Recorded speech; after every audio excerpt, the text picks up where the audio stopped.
के देवी आज के महामाया देवी कलयुगी से टक्कर ली। नौरंगी जी माता। ऐजा ये घर के लोग हमरा के छोड़ कर केहू और के पूजा कर रहल बा। केहू के मनोकामना पूरा ना होई, सबके सर्वनाश कर दे। माता जी ऐसा मत कही माता जी। हम और हमारा पूरा परिवार रहुआ के अलावा केहू की पूजा ना करें। बिल्कुल। केहू के ना। अरे वो तो हमार जेठानी और उनका 2 लड़की वो माता रानी की पूजा करत बानी। भले ही उनका सर्वनाश हो जाए लेकिन हमरा के माफ कर दी, हमनी के रक्षा करी। चल के जलपान करके विश्राम करी। रहुआ खातिर 56 भोग बनल बा। मूर्ख! ऐजा ई घर में हम एक कतरा पानी भी ना पी सकीली।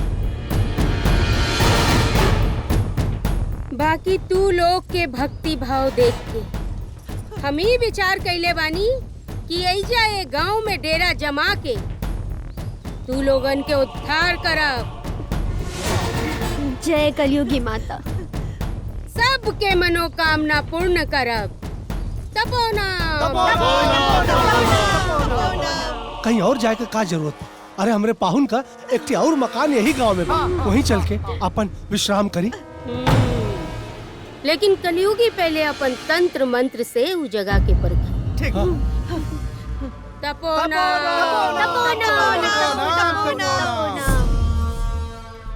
आई माता जी, आई आई आई। अपन चरण रखी। आई। धन्य हो गई जगह, धन्य हो गई। आई आई माता, आराम से, आराम से। हाँ।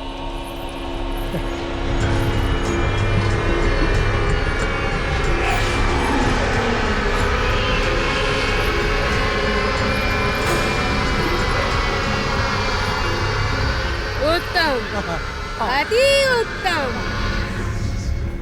यही हमार तपस्या के लिए सबसे बढ़िया जगह।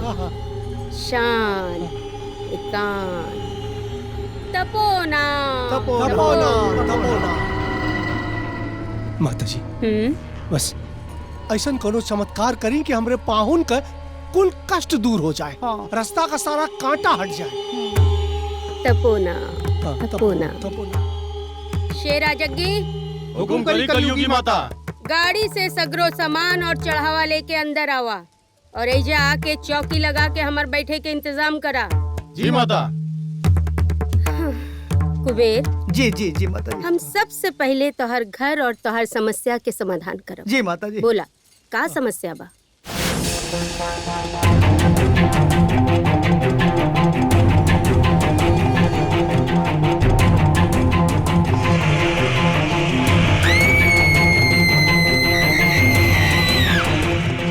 समझ गई। तू लोग परी के मार के ओकर सगरो जमीन जायदाद अपने नाम करल चाहत। जय हो कलयुगी माता। माता। अरे माता, रहुआ तो बहुत बड़ी अंतर्यामी बानी। बिना बतौले हमारे मन के सारी व्यथा भाप गई नहीं आप। परी कोनो साधारण लड़की नहीं थे। अच्छा हम तोहर घर के दहलीज में कदम रखते ही पूछ कर रही अच्छा। कि ऊ घर में कोनो देवी के साया बा।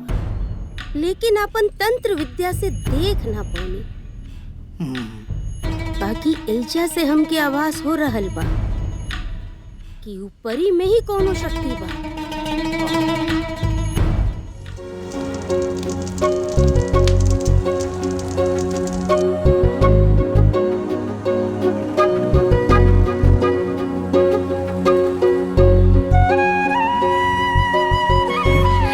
बाबूजी। दीदी मालकिन तो तू ही हो, तू ही फीता कटबू। सिद्धा, हाँ भैया। तू अपन सुबह से ना ये फीता काटा। अब हम फीता काटी। अच्छा। जय लक्ष्मी मैया।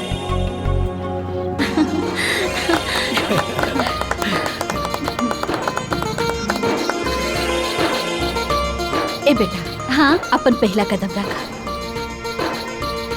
हाँ अच्छा।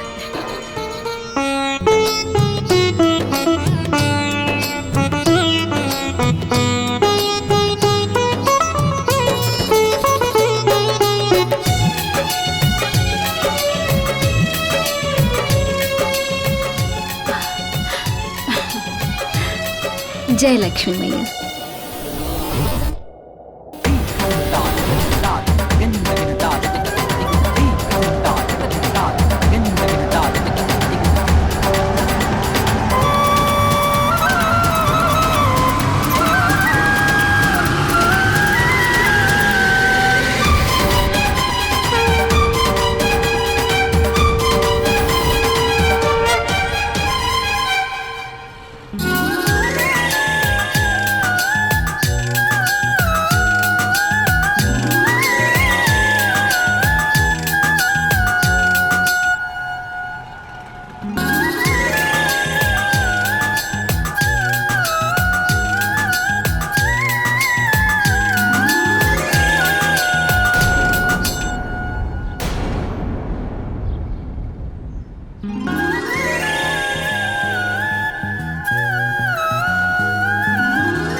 बेटा। हाँ बाबूजी। ई के हई? इनकर गोड़ छुआ तारू। अब ई हमने के पहली ग्राहक है और कहल जाला कि पहली ग्राहक भगवान के बराबर होला। अच्छा अच्छा अच्छा। चलिए अंदर। हाँ जाए।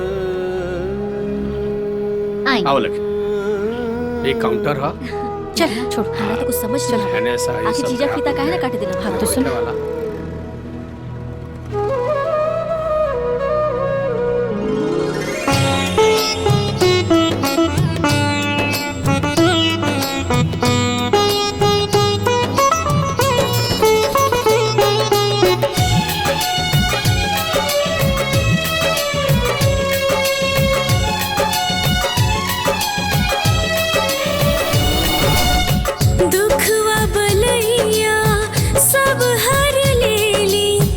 जी भी शरण में आ जाला।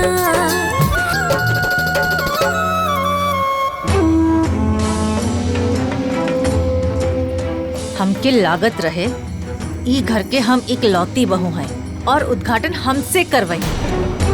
बाकी जब से ई घर में आइल बानी हर तरफ श्रद्धा श्रद्धा श्रद्धा। ई नाम सुन के हमार दिमाग खराब हो गइल बा। अरे दीदी, अगर अब ना समझ लू ना तो रानी बने के सपना नौकरानी में बदल जाए। जौन हम सोच लेनी ना ओकरा के ब्रह्मा जी भी ना बदल सकेनी। तो ओकर का औकात बा। ई भैला बहिन वाली बात।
भल तू यहाँ खड़ा बाड़ू? वो तो हर बाथरूम इस्तेमाल कर ली। अच्छा ठीक बा जा। आज तू कुछ कमाल करवे हमार बहिन, हमके पता बा।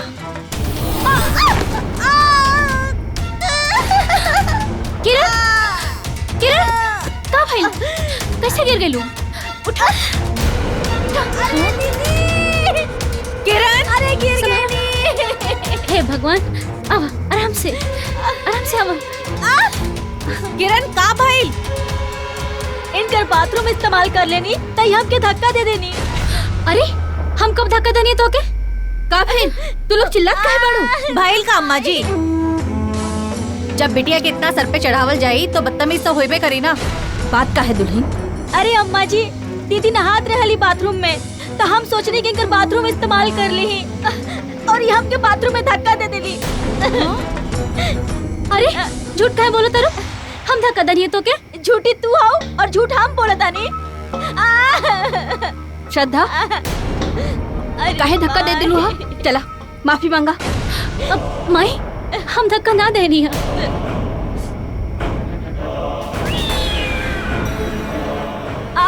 हम कहनी ना माफी मांगा तो मांगा।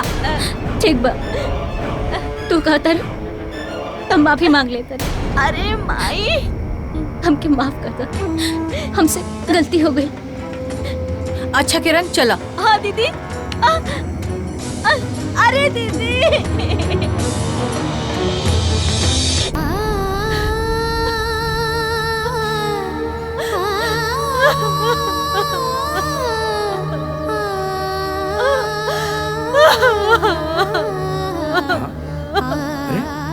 अरे का भइल बा?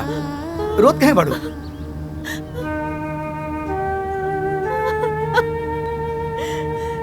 रोई ना तो का करी, हमार तो दुनिया खत्म हो गइल बा। अरे बताइबू बात का बा? ये देखी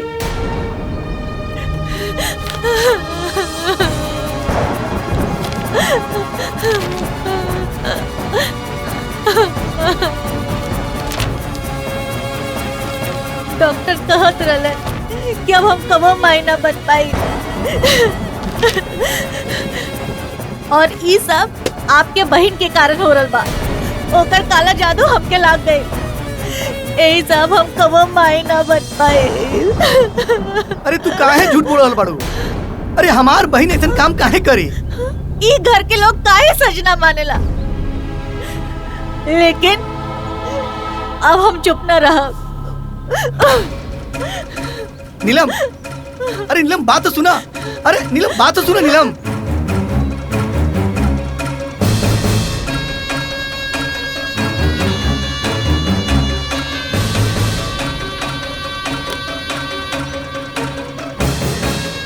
अरे तू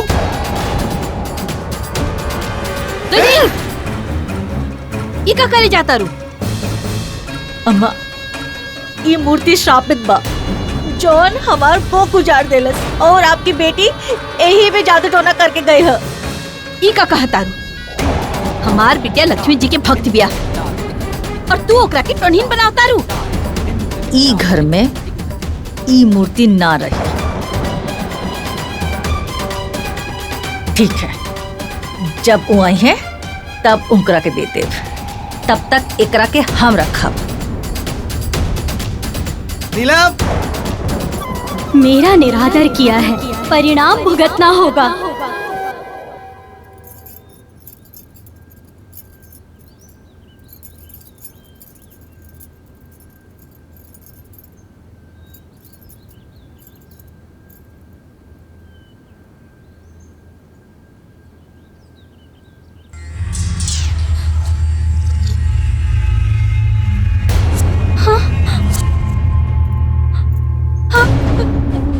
का हो गई? हे लक्ष्मी मैया, हमरे से कोनो गलती तो ना हो गई? जाने अनजाने में हमरे से कोनो गलती हो गई हुई तो माफ कर अपना बेटी के मैया। हे लक्ष्मी माता, हे मैया, हे मैया माफ करो। हे माता।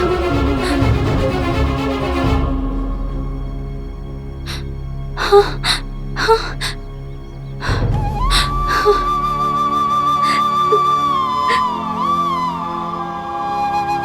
जय लक्ष्मी माता। का हो? ठीक बना? गोला थी बाबूजी। आप खुश रहो। अच्छा वो कल के कलेक्शन बैंक में जमा करा दला? हाँ जी बाबूजी, सब जमा कर दिले बनी। हाई तन लिस्टवा चेक कर लो। जी अभी देख लेते नहीं। आप में से आकाश कौन है? जी मैं हूँ, कहिए। आपके खिलाफ वारंट आया है। ये आपने जो जमीन खरीदी है ये पूरी तरह से गैर कानूनी है। क्या बात कर रहे हैं आप? क्या बात किया? आप ये कागजात देखिए।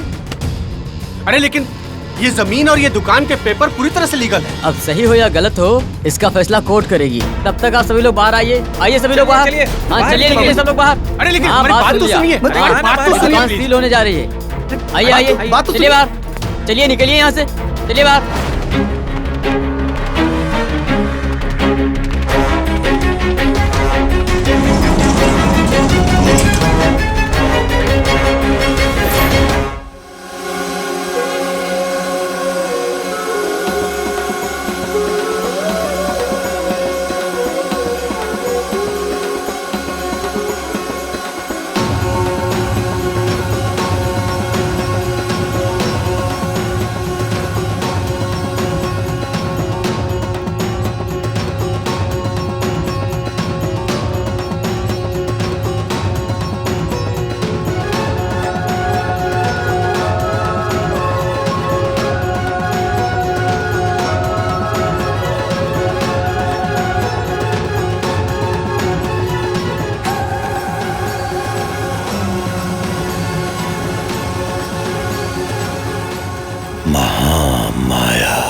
प्रणाम महाराज।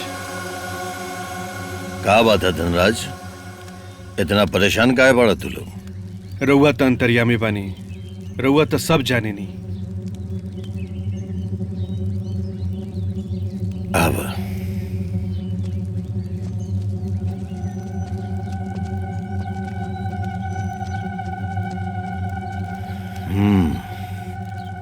गुरुजी, जौन जमीन जायदाद के हम इतना साल से संभाल के रखले रहनी, वो हमरा हाथ से निकल जाता। अगर हमरा बहू के कोनो संतान हो जाई ना, तब हमनी के तो रोड पे आ जाए जा। मतलब संतान बाधा करावे के चाहता हूँ? जी महाराज। महामाया के पूजा करे के पड़ी। हाँ हाँ जी, हम लेके आइल बानी।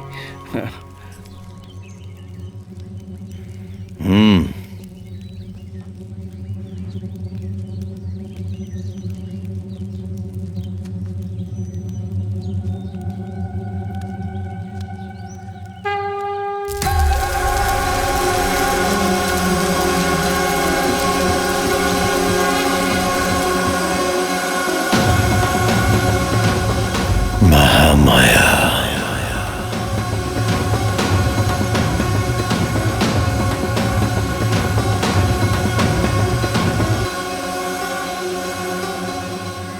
चल बढ़ा हुआ।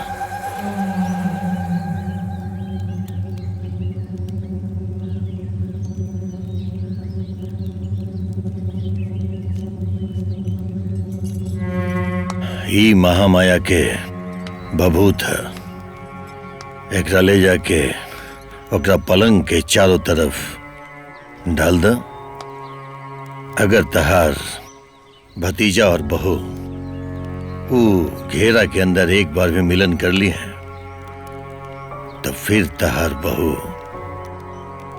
कब्बो ये जीवन में मां न बन पाई। गुरुजी, पक्का ही काम करी ना। महामाया के सिद्धि और उपासना पर कभी भी संदेह न करिए। और एक बात याद रहे, ये भभूत के असर सूर्य उदय के पहले तक ही रह पाई। तुमने फैक्स किया क्या? हाँ सर, फैक्स कर दिया है। विजय? हाँ। तब भाई भाभी के संग वैवाहिक जीवन कैसन गुजरता? का बताई, कोनो पिछला जन्म में बहुत बड़ा पुण्य कैले होखम, तो हमरा के इतना बढ़िया मेहरारू मिलल बड़ी। अच्छा, ख्याल रखा अपन। ते समय तोहरा के भाभी के संगे नु रहे के चाहिए। ठीक बा, तू अपन काम देख। ठीक बा। करिश्मा वो फाइल दे दो।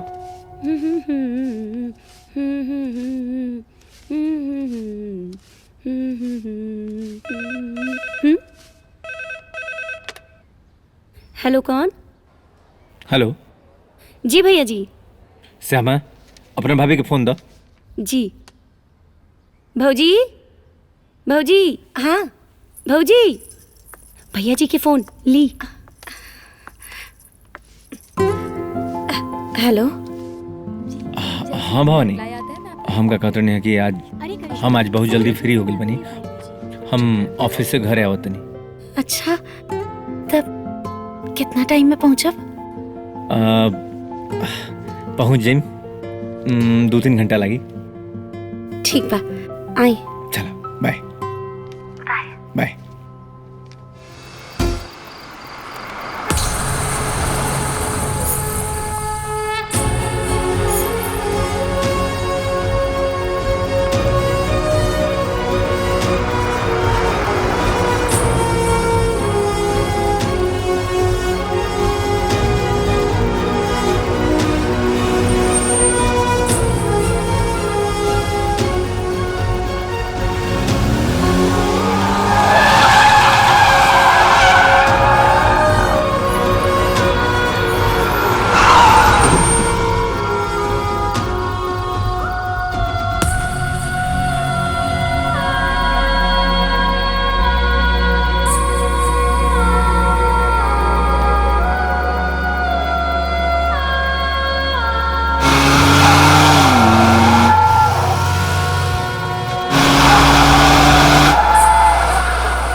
भाभी, अरे वो तेरा टेंशन में काहे बाड़ी?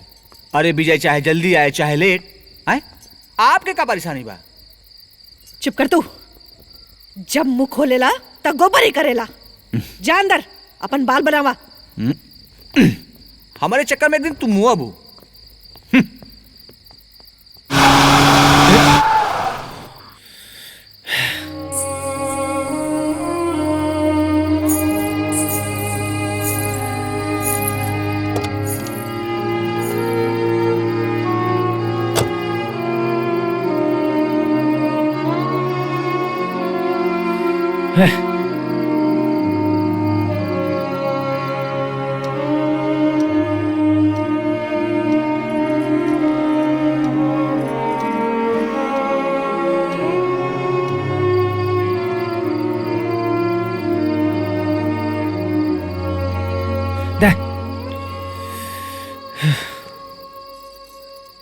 सुनी जी, हम भवानी से पूछ के आवता नहीं।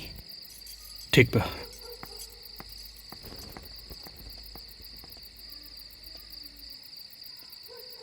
बहू जी, का बात बा? विजय अभी तक ना आइले? जी आते होके। अच्छा अच्छा, बात भइल रहे का?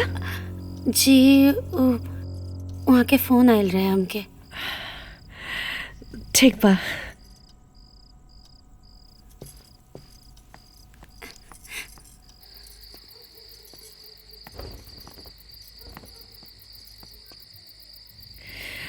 हम पूछ के आ गई नी, विजय आवता।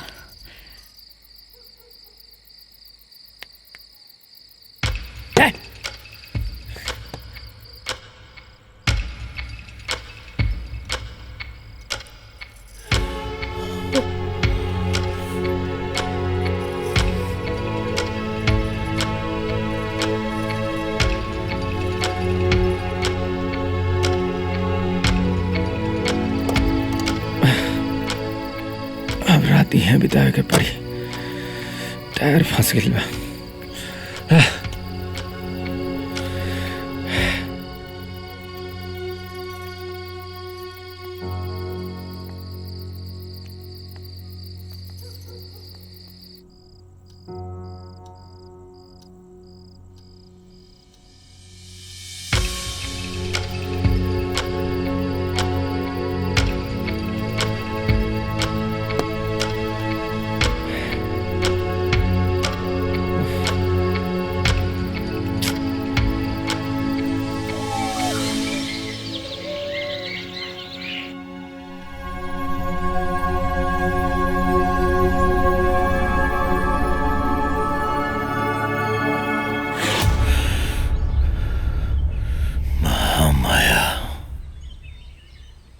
महामाया। प्रणाम भगत बाबा, प्रणाम प्रणाम भगत बाबा। आशीर्वाद। बोली ब्रह्म बाबू, आज क्या काम आ गया आप लोग के? भगत बाबा आज तोहार खातिर कुछ लाइल बानी। कहा यह शराब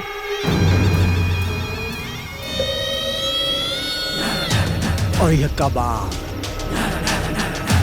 ब्रह्म बाबू, मालूम मना कहीं माता के मंदिर है, अरे आप शराब के बोतल और मांस मंदिर लेके आ गई।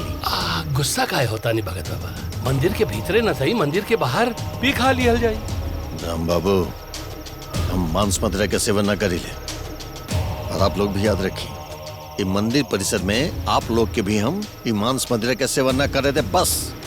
अरे ऐसे कैसे भगत जी, ना आप खाए और ना खाए दे। चलिए चलिए आई बाबू समझाइए चल।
जी ठाकुर साहब। भगत बाबा तो सूत गई, अब गांव जाके गांव वालन के जगह जी।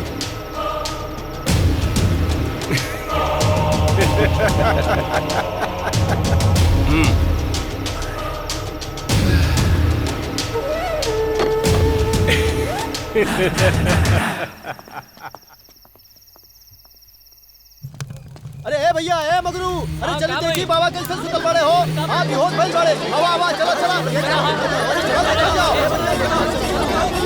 जल्दी जल्दी आई देखी।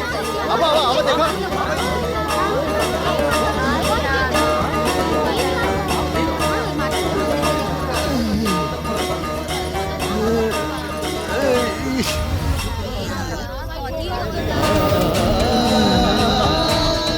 भगत बाबा, ये हो तुम्हारा असली रूप। सब सरे बैल बा धोखा बैल बा अपना साथ ठाकुर प्रभु जी तुम्हारा साथ धोखा केलसी माता की चौकी की जमीन हासिल करे खातिर भैया। निकला भाई लोग, मांस मदिरा का सेवन करके ठाकुर साहब पे इल्जाम लगावा था। इल्जाम नहीं के इस रात पर तू भी पापिल शामिल बड़ी में। भाई भाई हमरा पर भरोसा करे तू लोग। देखा ये ठाकुर ना हमरा पहले में पैसा के लालच देले हुआ, ये बात लेके चौकी के जमीन हासिल करे खातिर। लेकिन हम माता के भगत हम ना टूट लिए सामने सामने दारू हमर कोनो को सूट नहीं के भैया।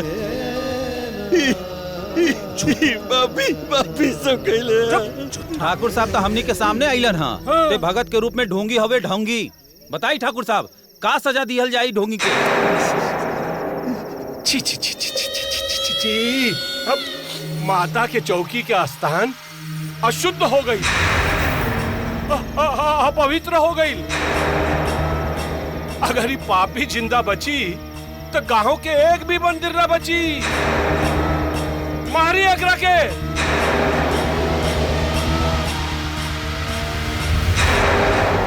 का है के पापी के हत्या ना वध होला, वध। मारी मारी, मारी, मारी, मारी।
तू सब बहुत बड़का गलती कैला। हम भी कसूर रह दिया। भाई भाई तुझे सब जानो तो भी भैया न्याय करिए रे। ताकतवर चौकी वाला जमीन हड़पे के चक्कर में इस भोले वाले गाँव वाले के बेवकूफ बना रहा। हमारी बात याद रखिए ठाकुर। सच्चा माता के भगत के खून बोले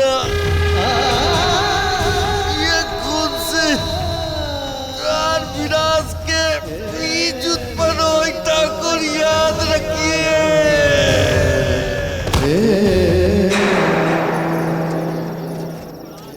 देख लो विक्रम, मर्डर भी हो गई और हमने के ऊपर खून के एको छींटा भी ना पड़ल। काहे कि लोकतंत्र में भीड़ तंत्र पे कोनो केस ना होला।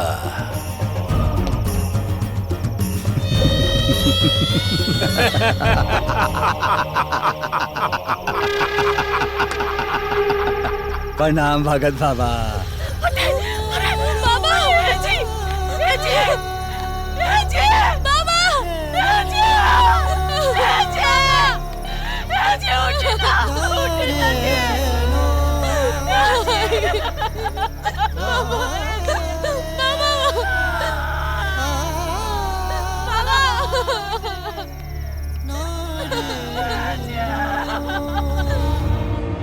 जय माता, जय माता, जय माता। देखिए भाई लोग, वो भगतवा माता की चौकी के ही जमीन पर बैठ के मांस मदिरा के सेवन कइले बा। पूरा के पूरा स्थान अशुद्ध कर देले बा। अब हमरा विचार से ये अशुद्ध स्थान माता के चौकी बिठावे के लायक नहीं थे। ठाकुर साहब बात तो सही कहता नहीं, बाकी माता की चौकी रखल कहाँ जाओ। अरे हमरा जमीन पर बैठी, हमरा जमीन पर, ये मंदिर के पीछे जौन हमार जगह बा, माता के चौकी आज से वहां बैठी। और ओकर एवज में ये अशुद्ध जगह हम ले लेता नहीं। अब क्या करी, माता खातिर इतना तो करे के पड़ी ना।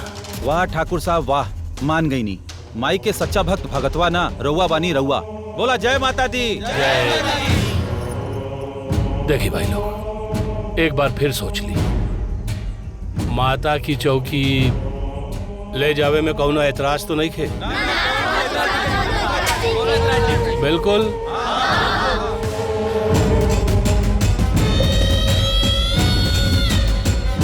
कटारी जी भैया जी, एक काम कर, माता के चौकी के उठा के अपन पीछे वाला जमीन पर रख दे।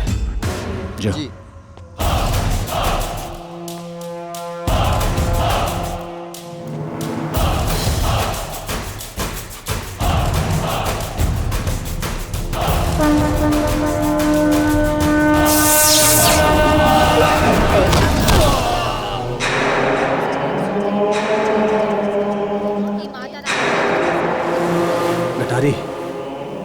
कितना बार कहली कि गांजा मत पियल कर, हैं? खून पे कमर जीवा मर सारे।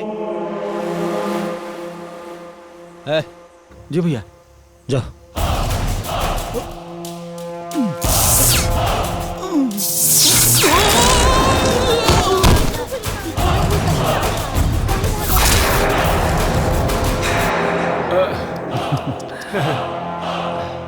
दू साल से एकरा के टीवी हवे, हाँ, इलाज नहीं के करावत, बकिर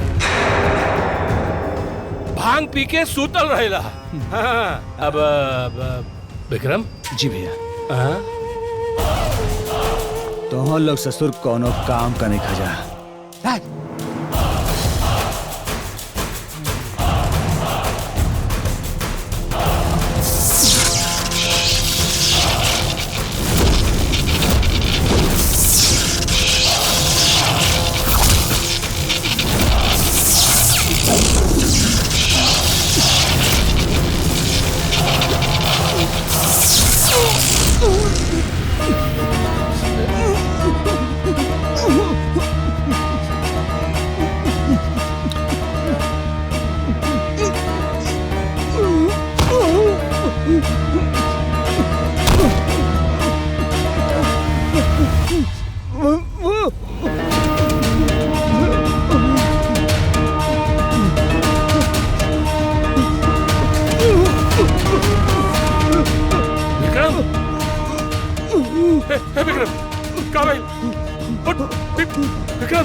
लागत माई नाराज हो गई। बाकी तू अपना आदमी के समझावा, ये सब माता के प्रकोप बा। हाँ भैया, हमरा तो लगा था भगतवा के पाप से मैया रूठल बाड़ी। माता केकर पाप से रूठल बिया ई तो समय ही बताई, लेकिन तू लोग के अभी समझ में नहीं आई, और जब समझ में आई ना तब बहुत देर हो चुकल हो।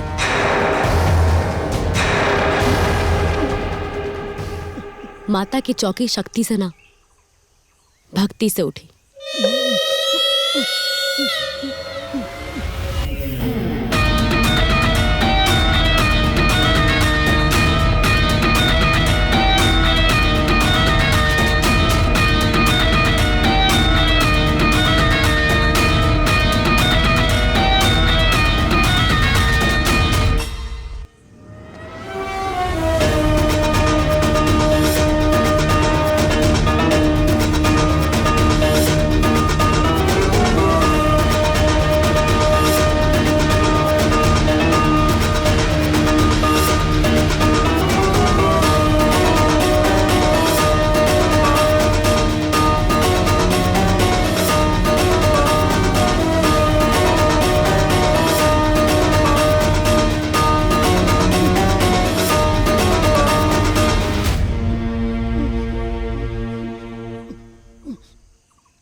माई, हमार बाबूजी बड़ा प्रेम और श्रद्धा से तहरा के एक जगह पे स्थापित कर ले रहे। आज उनकर बेटी तहरा सामने विनती करती है, इ पापियन के बीच मत रहा माई, हमरे साथ चला। माई, हमार घर के द्वार बहुत छोटा बा, लेकिन हमार मन के द्वार बहुत बड़ा बा माई, बहुत बड़ा।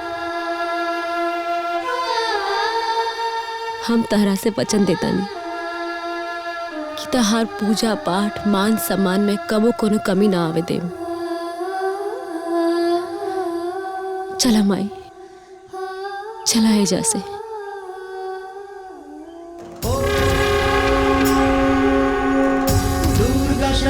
शिवदात्रि स्वाहा सदा नमस्तुते।